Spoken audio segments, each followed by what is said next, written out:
Hi, Dan Willingham back with you for the third of 5 videos on the subject of reading. Last time we said that writing is a code for spoken language, and we said that point seems fairly obvious.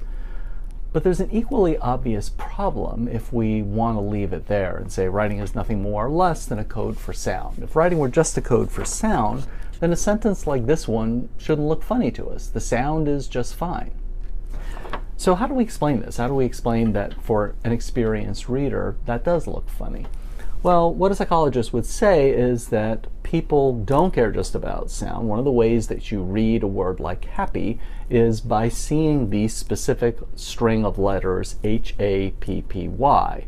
Not just any string of letters that when you put the sound of the letters together leads to the sound happy. In other words, we don't just have a mental representation of what words sound like so that when I hear happy, I can identify that, oh, this person is saying the word happy. We also know what written words look like. We have spelling representations in the mind. What's interesting about this is spelling is not really emphasized very much when kids are learning how to read. Think about what that type of lesson might look like. I suppose a child had never been introduced what individual letters sound like. I might just show them a string of letters and say, so what do you think this word is? The child, of course, would have no idea. I'd say, this is the word ripe. Let's try another one. What do you think this word is? Again, the child wouldn't know or maybe would guess, and I would give them feedback and say, this is the word dog, and so forth. Now, the reason we don't teach children how to read that way is obviously this would take forever and it would be really, really boring. Eventually, I mean, in principle, it ought to work. Eventually, you'd be able to identify strings of letters, what they look like, and know what word it is they were supposed to represent, and without necessarily having any need for bringing sound into the picture at all.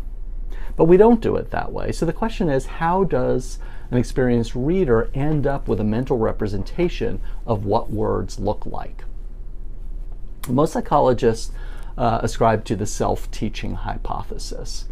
And the idea is that instead of me showing you a word and then telling you what the word is, identifying the word for you, instead you see the word yourself in the course of reading and you identify the word yourself. You provide your own feedback. That's why it's called the self-teaching hypothesis.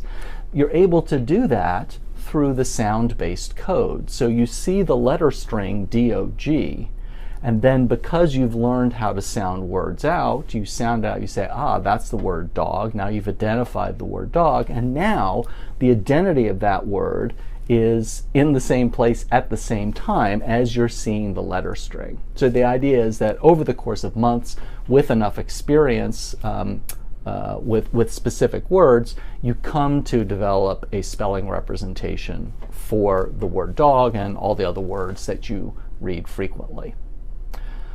So when you reach that point, is it the case now that you don't really sound words out anymore? And now you're reading based solely on what words look like, and sound sort of has served its purpose and it exits the picture? Well, the answer seems to be a pretty clear no. There are lots of different experiments that have been conducted to test whether really experienced readers who do have these spelling representations use sound or don't. I'll tell you about one of the experiments. It's straightforward and easy to appreciate. You have experienced readers read tongue twisters, and they're projected on a screen and they're reading them silently.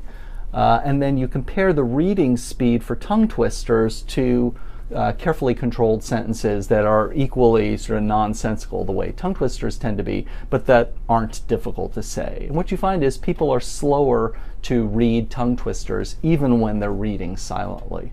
So that's one source of evidence we have that people, even experienced readers, continue to decode sound even once they've developed to the point that they have good spelling representations as well. So that's going to do it for decoding. In the next video, we'll talk about word meaning and the role it plays in reading.